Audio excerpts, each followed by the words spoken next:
Que la paix soit avec tous les enfants de Dieu.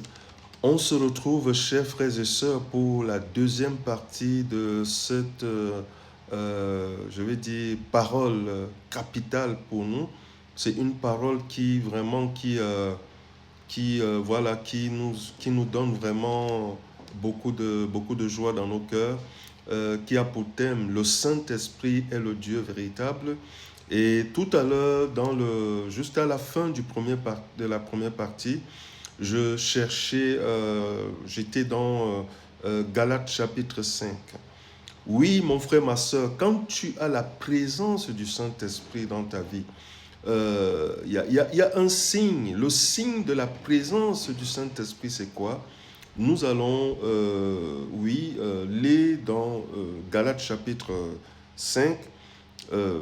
D'abord, qu'est-ce que le Saint-Esprit te donne quand tu le mets au centre de ta vie, quand tu sens sa présence tous les jours et quand tu rends grâce de te guider, tu lui rends grâce de te guider tous les jours.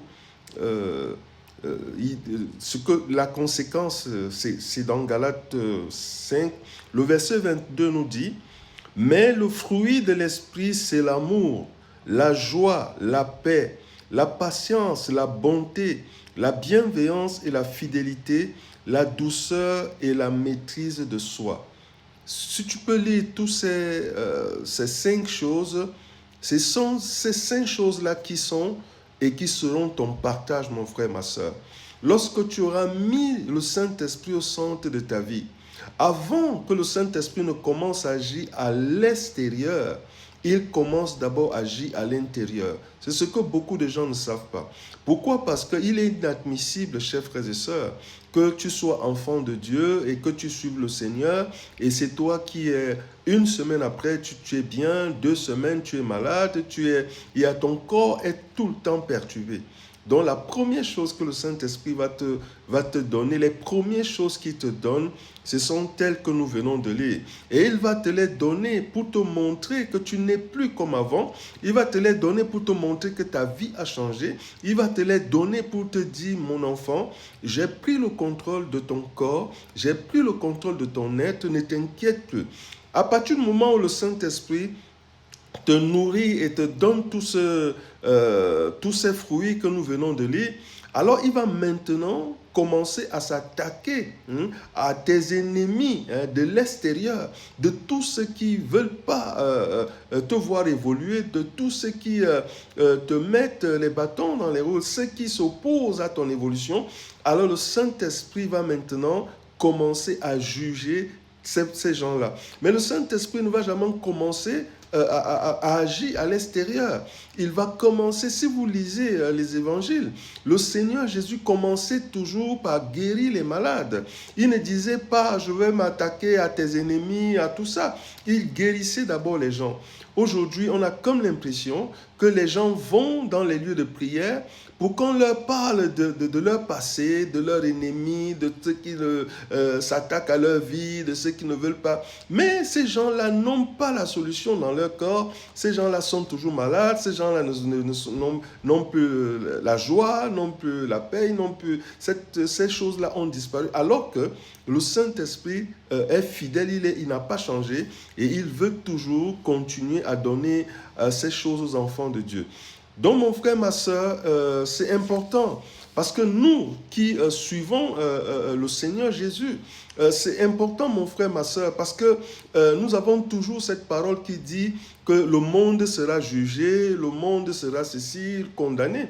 Mais aujourd'hui, mon frère, ma soeur, nous qui sommes dans les temps de la fin, c'est la maison de Dieu qui est jugée. Donc ça veut dire que tout ce que tu fais, tout ce que tu dis, et si, mon frère, ma soeur, si vous lisez les évangiles, vous verrez que le Seigneur Jésus a insisté sur la mise en pratique de la parole. Ce n'est pas seulement, il disait aux gens que je vous montre montrera à qui ressemblent ceux qui viennent et qui entendent mes paroles et après les mettent en pratique. Donc mettre la parole de Dieu en pratique, c'est d'honorer le Saint-Esprit et chaque jour de lui dire que tu as besoin de lui, tu as besoin de sa guidance, tu as besoin qu'il te conduise et qu'il soit au centre de tout. Mon frère, ma soeur, si tu ne le fais pas, ça veut dire que tu es seul. Parce que le Seigneur Jésus, lors de sa mission, il disait, je ne peux rien faire sans le Père. Le Père qui est en moi, c'est lui qui me guide, c'est lui qui me conduit. Donc mon frère, ma soeur, ignorer la présence du Saint-Esprit, c'est comme si tu étais un vase vide. Qu'est-ce que l'homme de Dieu, l'apôtre Pierre nous dit dans 1 Pierre chapitre 4, et nous commençons la lecture à compter du verset 17. Qu'est-ce qu'il dit? Car c'est le moment où le jugement va commencer par la maison de Dieu. Or, si c'est par nous qu'il débute, quelle sera la fin de ceux qui n'obéissent pas à l'évangile de Dieu? Donc, mon frère, ma soeur, c'est important de comprendre que tous tes actes, tout ce que tu fais, le Saint-Esprit le note, il juge. Et je veux aussi te dire, même si tu ne le savais pas, celui qui va enlever l'Église, l'épouse du Christ, c'est le Saint-Esprit.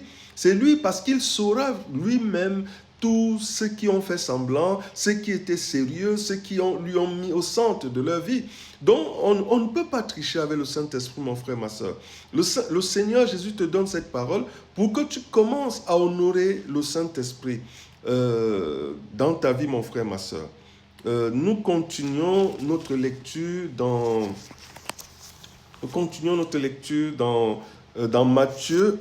Et ici, dans Matthieu chapitre 1, lorsque l'archange Gabriel avait rendu visite à Joseph, le père adoptif de notre Sauveur, suivons bien ce qu'il va dire, ce qu'il dit, ce que l'archange Gabriel dit à Joseph. C'est capital, mon frère, ma soeur.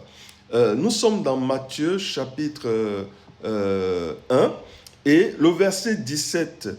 Joseph, son époux, qui était un homme de bien et qui ne voulait pas la diffamer, se proposa de rompre secrètement. Comme il pensait, voici l'ange du Seigneur lui apparut en songe et dit, Joseph, fils de David, ne crains pas de prendre avec toi Marie, ta femme, car l'enfant qu'elle a conçu vient du Saint-Esprit. Car l'enfant qu'elle a conçu vient du Saint-Esprit.